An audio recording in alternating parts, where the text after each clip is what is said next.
ফ্রিজে কিছু নেই, মিষ্টি কিছু খেতে ইচ্ছে করছে, তাহলে আজকের এই রেসিপিটা আপনার জন্য, যেটা ঝটপট 3 মিনিটে বানিয়ে নিতে পারেন আর সাথে মিষ্টি খাওয়ার ক্রেভিংটাও পূরণ করতে পারেন।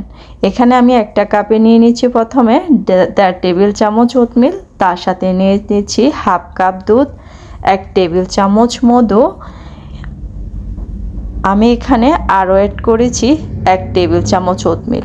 এবার এগুলোকে ভালো করে মিক্স করে দিয়ে দিচ্ছি ফাইনাল টাচ পিনাট বাটার, তার সাথে দিয়ে দিচ্ছি একটা ডিম। এগুলোকে ভালো করে ফেটে নিতে হবে যাতে একটা ক্রিমি টেক্সচার আসে। এবার এটাকে ভালো করে চামচ দিয়ে নাড়ানোর পর এবার দিয়ে দিচ্ছি মাইক্রোওয়েভে। প্রথমে দিয়ে দিব 1.5 মিনিটের জন্য, 1.5 মিনিট পরে আমি আরও 30 সেকেন্ড অ্যাড করেছি।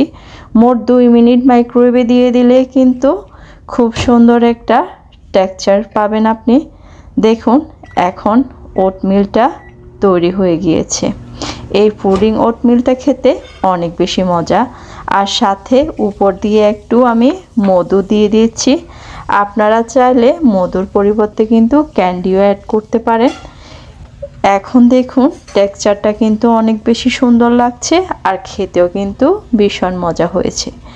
রাতে কিছু খাওয়ার যদি ক্রেভিং উঠে তখন এইভাবে ঝটপট এটা বানিয়ে নিতে পারেন।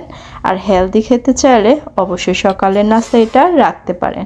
আর ভিডিওটা ভালো লেগে থাকলে অবশ্যই লাইক কমেন্ট বেশি বেশি করে শেয়ার করে দিবেন। দেখা হবে পরবর্তী রেসিপিতে। সবাই ভালো থাকবেন। আল্লাহ হাফেজ।